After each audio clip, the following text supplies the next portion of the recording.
ಲೋಕಸಭೆ ಚುನಾವಣೆಗೆ ಕೊನೆಗೂ ಅಳೆದು ತೂಗಿ ಕಾಂಗ್ರೆಸ್ ಹೈಕಮಾಂಡ್ ಎರಡನೇ ಅಭ್ಯರ್ಥಿಯ ಪಟ್ಟಿಯನ್ನ ಇವತ್ತು ರಿಲೀಸ್ ಮಾಡಿದೆ. ರಾಜ್ಯ ಕಾಂಗ್ರೆಸ್ನ ಎರಡನೇ ಪಟ್ಟಿ ಇವತ್ತು ರಿಲೀಸ್ ಆಗಿದೆ. 17 ಕ್ಷೇತ್ರಗಳಿಗೆ ಅಭ್ಯರ್ಥಿಗಳನ್ನ ಎಐಸಿಸಿ ಘೋಷಣೆ ಮಾಡಿದೆ.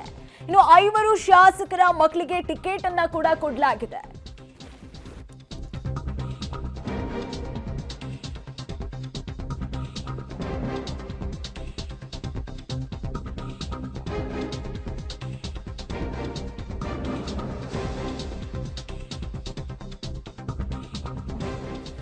ರಾಜ್ಯ ಕಾಂಗ್ರೆಸ್ನ ಎರಡನೇ ಪಟ್ಟಿ ಇವತ್ತು ಫೈನಲ್ ಆಗಿರುವಂತದ್ದು. 17 ಕ್ಷೇತ್ರಗಳಿಗೆ ಅಭ್ಯರ್ಥಿಗಳನ್ನ ಇವತ್ತು ಎಐಸಿಸಿ ಫೈನಲ್ ಮಾಡಿದೆ.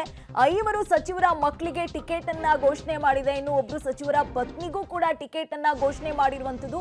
ಇನ್ನು ಎಐಸಿಸಿ ಅಧ್ಯಕ್ಷರ ಅಳಿಯನಿಗೂ ಕೂಡ ಟಿಕೆಟ್ ಅನ್ನ ಇವತ್ತು ಘೋಷಣೆ ಮಾಡಿರುವಂತದ್ದು. ಇನ್ನು ಓರ್ವ ಶಾಸಕರ ಸಹೋದರನಿಗೂ ಕೂಡ ಚಾನ್ಸ್ ಅನ್ನ ಕೊಡಲಾಗಿದೆ. ಇದನ್ನೆಲ್ಲವನ್ನ ನೋಡ್ತಾ ಇದ್ರೆ ಒಂದು ರೀತಿಯಾಗಿ ಫ್ಯಾಮಿಲಿ ಪಾಲಿಟಿಕ್ಸ್ ಕಾಂಗ್ರೆಸ್ ನಲ್ಲಿ ನಡೀತಾ ಇದೆಯಾ ಎಂಬ ಪ್ರಶ್ನೆಯನ್ನ ಸದ್ಯಕ್ಕೆ ಸಾರ್ವಜನಿಕರು ಕೇಳ್ತಾ ಇರುವಂತದ್ದು. ಇನ್ನು ಕಾಂಗ್ರೆಸ್ನ ಎರಡನೇ ಪಟ್ಟಿ ಯಾವ ರೀತಿಯಾಗಿದೆ ಅಂತ ನಾವು ನೋಡ್ತಾ ಹೋಗೋದಾದ್ರೆ, ಬೆಳಗಾವಿಯಲ್ಲಿ ಮೃಣಾಲ್ ಹೆಬ್ಬಾಳ್ಕರ್ ಅವರಿಗೆ ಟಿಕೆಟ್ ಅನ್ನ ಕಾಂಗ್ರೆಸ್ ಘೋಷಣೆ ಮಾಡಿರುವಂತದ್ದು. ಇನ್ನು ಸಾಗರ್ ಖಂಡ್ರೆ ಅವ್ರಿಗೆ ಬೀದರ್ನಿಂದ ಘೋಷಣೆ ಮಾಡಿರುವಂತದ್ದು. ಚಂದ್ರಪ್ಪ ಅವ್ರಿಗೆ ಚಿತ್ರದುರ್ಗದಿಂದ ಘೋಷಣೆ ಮಾಡಿರುವಂತದ್ದು ಕಾಂಗ್ರೆಸ್.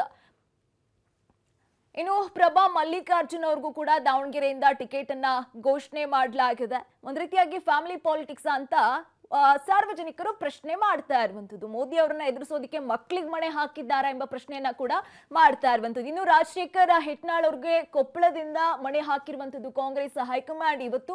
ಇನ್ನು ಸೌಮ್ಯ ರೆಡ್ಡಿ ಅವ್ರಿಗೆ ಬೆಂಗಳೂರು ದಕ್ಷಿಣದಿಂದ ಟಿಕೆಟ್ ಅನ್ನ ಅನೌನ್ಸ್ ಮಾಡಲಾಗಿದೆ. ಕಾಂಗ್ರೆಸ್ನ ಎರಡನೇ ಪಟ್ಟಿ ಇವತ್ತು ರಿಲೀಸ್ ಆಗಿದೆ. ಇನ್ನು ಮೃಣಾಲ್ ಹೆಬ್ಬಾಳ್ಕರ್ ಸಾಕಷ್ಟು ದಿನದಿಂದ ಹೇಳ್ತಾನೆ ಇದ್ರು ನನ್ನ ಮಗನಿಗೆ ಟಿಕೆಟ್ ಕೊಡಬೇಕು ಅಂತ. ಇದೇ ನಿಟ್ಟಿನಲ್ಲಿ ಈಗ ಹೈಕಮಾಂಡ್ ಬೆಳಗಾವಿಯಿಂದ ಮೃಣಾಲ್ ಹೆಬ್ಬಾಳ್ಕರ್ ಅವ್ರಿಗೆ ಈಗ ಮಣೆಯನ್ನ ಹಾಕಿರುವಂತದ್ದು.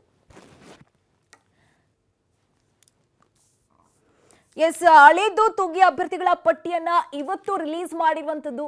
ಸಾಕಷ್ಟು ದಿನದಿಂದ ಚರ್ಚೆ ಆಗ್ತಾನೆ ಇತ್ತು. ಇನ್ನು ರಾಧಾಕೃಷ್ಣ ಅವ್ರಿಗೆ ಕಲಬುರಗಿಯಿಂದ ಟಿಕೆಟ್ ಅನ್ನ ಘೋಷಣೆ ಮಾಡಿರುವಂತದ್ದು. ಪದ್ಮರಾಜ್ ಅವ್ರಿಗೆ ದಕ್ಷಿಣ ಕನ್ನಡದಿಂದ ಟಿಕೆಟ್ ಅನ್ನ ಇವತ್ತು ಅನೌನ್ಸ್ ಮಾಡಿದೆ ಹೈಕಮಾಂಡ್.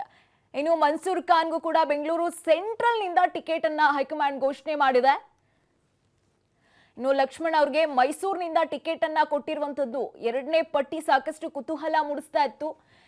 ಇನ್ನು ಕುಮಾರ್ ನಾಯ್ಕ್ ಅವ್ರಿಗೆ ರಾಯಚೂರಿನಿಂದ ಟಿಕೆಟ್ ಇವರು ಬೇಡಿಕೆಯನ್ನ ಇಟ್ಟಿದ್ರು. ಇವ್ರಿಗೂ ಕೂಡ ಈಗ ರಾಯಚೂರಿನಿಂದ ಟಿಕೆಟ್ ಫೈನಲ್ ಆಗಿದೆ. ಇನ್ನು ಸಂಯುಕ್ತ ಶಿವಾನಂದ ಪಾಟೀಲ್ ಅವ್ರಿಗೆ ಬಾಗಲಕೋಟೆಯಿಂದ ಟಿಕೆಟ್ ಅನೌನ್ಸ್ ಆಗಿರುವಂತದ್ದು. ಇನ್ನು ಪ್ರಿಯಾಂಕಾ ಜಾರಕಿಹೊಳಿ ಅವ್ರಿಗೆ ಕೂಡ ಚಿಕ್ಕೋಡಿಯಿಂದ ಟಿಕೆಟ್ ಅನೌನ್ಸ್ ಆಗಿದೆ. ಸಾಕಷ್ಟು ದಿನದಿಂದ ಸತೀಶ್ ಜಾರಕಿಹೊಳಿ ಅವ್ರು ಕೇಳ್ತಾ ಇದ್ರು ನನ್ನ ಮಗಳಿಗೆ ಟಿಕೆಟ್ ಕೊಡಬೇಕು ಅಂತ. ಅದೇ ನಿಟ್ಟಿನಲ್ಲಿ ಈಗ ಟಿಕೆಟ್ ಅನೌನ್ಸ್ ಆಗಿದೆ. ಇನ್ನು ವಿನೋದ್ ಅಸೂಟಿ ಅವ್ರಿಗೂ ಕೂಡ ಧಾರವಾಡದಿಂದ ಟಿಕೆಟ್ ಅನೌನ್ಸ್ ಆಗಿದೆ. ಜೊತೆಗೆ ಅಂಜಲಿ ಲಿಂಬಾಳ್ಕರ್ ಅವ್ರಿಗೂ ಈಗ ಉತ್ತರ ಕನ್ನಡದಿಂದ ಕಂಟೆಸ್ಟ್ ಮಾಡ್ತಾ ಇರುವಂತದ್ದು. ಅವ್ರಿಗೂ ಕೂಡ ಟಿಕೆಟ್ ಫೈನಲ್ ಆಗಿದೆ. ಇನ್ನು ರಾಜೀವ್ ಗೌಡ ಅವ್ರಿಗೆ ಬೆಂಗಳೂರು ಉತ್ತರದಿಂದ ಟಿಕೆಟ್ ಅನ್ನ ಕೊಡಲಾಗಿದೆ. ಈ ಬೆಳಗಾವಿ ಜಿಲ್ಲೆಯ ಎಲ್ಲ ನಮ್ಮ ಪಕ್ಷದ ಮುಖಂಡರು, ಜಿಲ್ಲಾ ಉಸ್ತುವಾರಿ ಸಚಿವರಾದಂಥ ಸತೀಶ್ ಜಾರಕಿಹೊಳಿ ಅವರು, ಹಿರಿಯರಾದಂಥ ಅಶೋಕ್ ಪಟ್ಟಣ್ ಅವರು, ಮಾಂತೇಶ್ ಕೌಸಲ್ಗಿ ಅವರು, ರಾಜು ಸೇಠ್ ಅವರು, ವಿಶ್ವಾಸ್ ವೈದ್ಯ ಅವರು, ಲಕ್ಷ್ಮಣ್ ಸವದಿ ಅವರು, ಪ್ರಕಾಶ್ ಹುಕ್ಕೇರಿ ಅವರು, ಪ್ರತಿಯೊಬ್ಬರು ಕೂಡ ಯುವಕರಿಗೆ ಈ ಬಾರಿ ಅವಕಾಶ ಮಾಡಿಕೊಡ್ಬೇಕು ಅಂತ ಹೆಸರನ್ನು ಪ್ರಸ್ತಾವನೆ ಮಾಡಿದರು. ಅದೇ ರೀತಿ ಖರ್ಗೆ ಸಾಹೇಬ್ರಿಗೆ, ಸೋನಿಯಾ ಗಾಂಧಿ ಅವರಿಗೆ, ರಾಹುಲ್ ಗಾಂಧಿ ಅವರಿಗೆ, ಮಾನ್ಯ ಮುಖ್ಯಮಂತ್ರಿಗಳಿಗೆ ಮತ್ತು ನಮ್ಮ ಉಪಮುಖ್ಯಮಂತ್ರಿಗಳಿಗೆ ನಾನು ಧನ್ಯವಾದವನ್ನು ಸಲ್ಲಿಸ್ತೀನಿ. ಮತ್ತು ಅವರು ನಮ್ಮ ಪಕ್ಷ ನಮ್ಮ ಮೇಲೆ ಇಟ್ಟು ಏನು ಯುವಕರಿಗೆ ಟಿಕೆಟನ್ನು ಘೋಷಣೆ ಮಾಡಿದ್ದಾರೆ. ಬೆಳಗಾವಿಯಿಂದ ಆಗಲಿ ಚಿಕ್ಕೋಡಿಯಿಂದಾಗಲಿ 2 ಅಭ್ಯರ್ಥಿಗಳನ್ನು ಗೆಲ್ಲಿಸ್ಕೊಂಡು ಬರುವಂಥ ಕೆಲಸ ಮಾಡ್ತೀವಿ. ಪ್ರಸ್ತುತ ಏನು ಹೇಳಲಿಕ್ಕೆ ಬರೋದಿಲ್ಲ, ಬಟ್ ಖಂಡಿತವಾಗ್ಲೂ ಎಲ್ಲೋ ಒಂದು ಕಡೆ ಅನುಕೂಲ ಅಂತೂ ಖಂಡಿತವಾಗ್ಲೂ ಆಗುತ್ತೆ.